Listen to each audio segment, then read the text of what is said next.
بەناوی خۆی گەورە و مێرەبان کوردستانیانی خۆشەویست خوشک و برانی بەڕێز ئێمە 2 ساڵی سەخت و دژوارمان بەڕێ کرد کە پڕ بوون لە قەیران و کێشە و گرفت. هەندێک لەو قەیرانانە سروشتی بوون وەکو هاتنی پەتای کۆرۆنا و تێکچوونی باری ئابووری جیهانی کە کاریگەریان لەسەر هەرێمی کوردستانی شەبوو. و هەندێک لەم قەیرانانەش بە ئەنقەست ڕوبەڕووی هەرێمی کوردستان کرانەوە بۆ ئەوەی هەم لە پرۆسەی چاکسازی خاومان بکەنەوە و هەم وامان لێ بکەن لە مافە دەستوریەکانی خۆمان وازبێنین.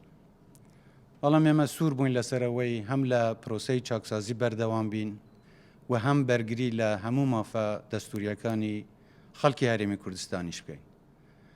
لێرەدا جێخۆیەتی من سپاسێکی بێپایانی هەموو هاوڵاتیانی کوردستان بکەم بۆ خۆڕاگیری و پشت و درێژیان کە لەگەڵمان مانەوە تەحملی ئەم وەزە ناخۆش و دژوارەیان کرد و متمانەیان بە حکوومەتی خۆیان بەردەوام بوو لە دەستیان نەدا. سپاسی هەموو ئێوەی خۆشەویست دەکەم. ئێمە ئامادە نەبووین ملکەش بکەین بۆ هیچ یەکێک لەو فشارانە و ئەوەی لە توانەماندا بوو ئەنجامماندا بۆ ئەوەی ئێمە بتوانین بە باشترین شێوە ئیدارەی وەزی هەرێمی کوردستان بکەین بەو بڕەبوجەی کە لە بەردەستی ئێمەدا بوو. هەرچەندە کەم بوو و هەرچەندە نەمانتوانی وەکو پێویست موچە وەکو خۆی بدەین، بەڵام هەر وەکو پێشتریش بەڵێنماندا بوو لەگەڵ ئێوە ڕاستگۆ و شەفاف بین. بۆی پێتان بڵێن هەرچی بودجەی بەردەستی ئێمەیە پێش هەموو شتێک ئەولەویەت بۆ دابینکردنی موچەی هاوڵاتیان بێت. هەر لەسەر ئەو بنەمایش ئەوەی توانیمان بۆ دابینکردنی بوچە درێغیمان نەکرد. بەڵام بەداخەوە نەمانتوانی وەکو پێویست بودجە دابین بکەین بۆ دابینکردنی موچە بەو شێوەیە کە شایستەی خەڵکی کوردستانە. بەڵام خۆشەویستان پێویستە لێرە خاڵێک لە بەرچاو بگرن و بیرتان بینمەوە. حکوومەت تەنیا ئەرکی دابینکردنی موچە نییە. حکوومەتی هەرێم بەرپرسە بەرامبەر بە دابینکردنی بژێوی ژیان و خزمەتگوزاری بۆ هەموو هاوڵاتیانی کوردستان. موچە بەشێک لەم ئەرکەیە. بەڵام جگە لە موچە خۆران هەموو هاوڵاتیانی کوردستانیش مافیان هەیە بۆ ئەوەی حکوومەت خزمەتیان بکە. دابینکردنی ئاوە، کارەبایە، ڕێگەوبانە، پرۆژەکانە و ئەمە ئەرکی حکوومەتە بۆ ئەوەی ئەم خزمەتگوزاریانە بە هەموو خەڵکی کوردستان بگەینێت بە وانەیە کە موچەش وەرناگرن. ئەو جوتیارانەی کە بۆ خۆیان کار دەکەن ئەرکی حکوومەت بووە بۆ ئەوەی بتوانێت کارێکی وا بکات کە بەرهەمەکانی خۆیان ساغ بکەنەوە. هەر لەم ڕوانگەشەوە حکوومەت هەوڵی ئەوەیدا کە جگە لە دابینکردنی بودجە بیر لە دروستکردنی ژێرخانێکی ئابووری بەهێز بکاتەوە. تەنیا بابەت بودجە و موچە نییە هەروەکو باسم کرد، بەڵکو گەیاندنی خزمەتگوزاری و دروستکردنی ژێرخانێکی ئابووری بەهێزە بۆ ئەوەی نەک تەنیا بۆ ئێستا بۆ داهاتووش ئێمە بتوانین متمانە لەسەر داهاتەکانی ناوخۆمان بکەین. فرەچەشنکردن و هەمەجۆرکردنی داهاتەکان ئەرکێکی لە پێشینەی حکوومەتی هەرێم بووە. ئێمە هەوڵمان داوە بێ ئەوەی ئێمە هیچ قەرزێ بکەین بیر لەوە بکەینەوە کە لە داهاتوودا خەڵکی کوردستان بتوانن متمانە بە داهاتەکانی خۆیان بکەن.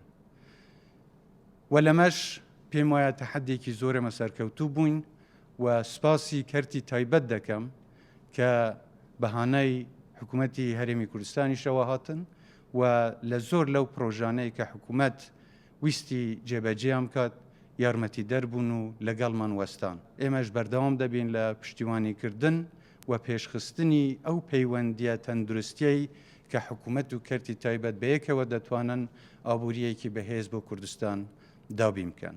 هەروەک دەزانن دوای ماوەیەکی دوور و درێژ حکوومەتی فدرالی بڕەبوجەیەکی بۆ ئەم مانگە بۆ هەرێم نارد کە ئەمە ئەو کەلێنەی کە مابووەوە بۆ دابینکردنی موچە دەتوانێت تەحەدێکی زۆر پڕی بکاتەوە.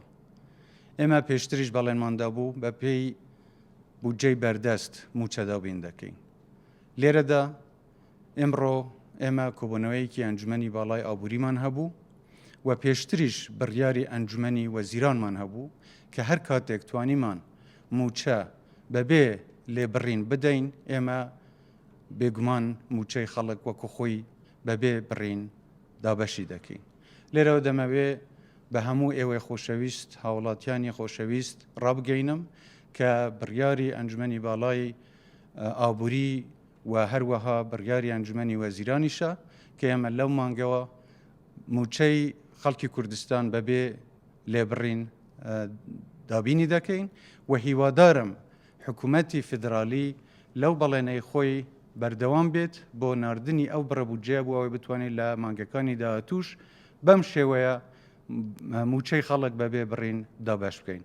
بەڵام زۆری دەمێنێتەوە لەسەر ئەوەی کە ئایا حکوومەتی فدرالی بەڵێنەکەی خۆی جێبەجێ دەکات یان نە. ئێمە دیسان دووپاتی دەکەینەوە کە هەر کاتێک بودجەی بەردەستی ئێمە بەشی ئەوە بکات کە موچە وەکو خۆی بەبێ بڕین دابەش بکەین ئێمە پابەندی ئەو بەڵێنە دەبین و هیوادارین بتوانین لە ئایندەدا ئێمە هەمیشە موچە وەکو خۆی دابەش بکەین. بەڵام دیسانیش دەڵێم زۆری دەمێنێتەوە لەسەر ئەوەی کە حکوومەتی عێراق حکوومەتی فدرالی پابەندی بەڵێنەکەی خۆی و دابینکردنی ئەو بڕەبوجێ بێت کە بۆ هەرێمی کوردستانی دەنێرێت. جارێکی تر من سپاسی خۆڕاگریتان دەکەم و هیوادارم ئێمە بتوانین لە ئاستی خزمەتی ئێوەی خۆشەویست دابین. خاڵێکی تریش هەبوو دەمویست لە خزمەتی ئێوەی بەڕێز عەرزی بکەم ئەویش زیادبوون و بڵاوبوونەوەی پەتای کۆرۆنایە. ئەم پەتایە بەداخەوە بووەتە مەترسی لەسەر هەموو جیهان و کوردستانیش بێگومان دەبینین لەو ماوەیەدا ڕێژەی توشبووان و ڕێژەی گیان لە دەستدانیش زیادی کردووە. زۆر لەوە دەگەڕێتەوە سەر ئەوەی کە ڕێنمایەکانی تەندروستی وەکو خۆی جێبەجێ ناکرێن. داوا لە هەموو خوشکوبرانی بەڕێز دەکەم کە پابەندی ڕێنمایەکانی تەندروستی بن و خۆپارێزی بکەن بۆ سەلامەتی گیانی خۆیان و هەموو کەس و کارەکانی خۆیان.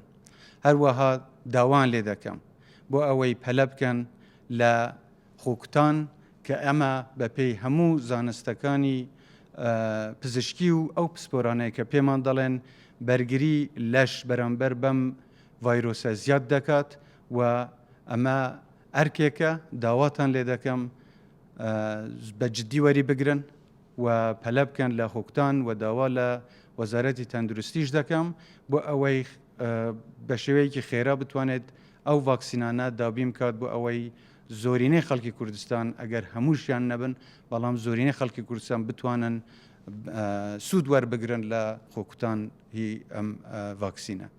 سپاسان دەکەم جارێکی تر هیوادارم ئێوە پابەندی ئەم ڕێنما تەندروستیەکان بن چونکە خوا نەخواستە بەبێ خۆپارێزی بەبێ کوتان ئەم ڕێژەیە بەردەوام لە هەڵکشاندا دەبێت.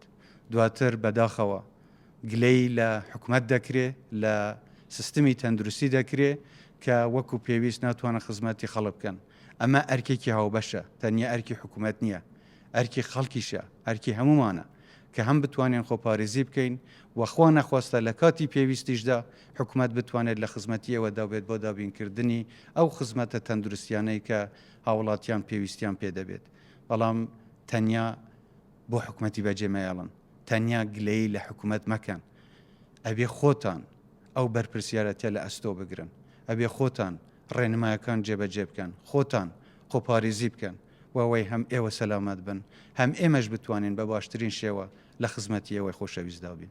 جارێکی تر من سوپاسی هەمووتان دەکەم و هیوادارم هەمووتان تەندروست و سەلامەت بن کوردستانیش هەر ئەوەدان بێت.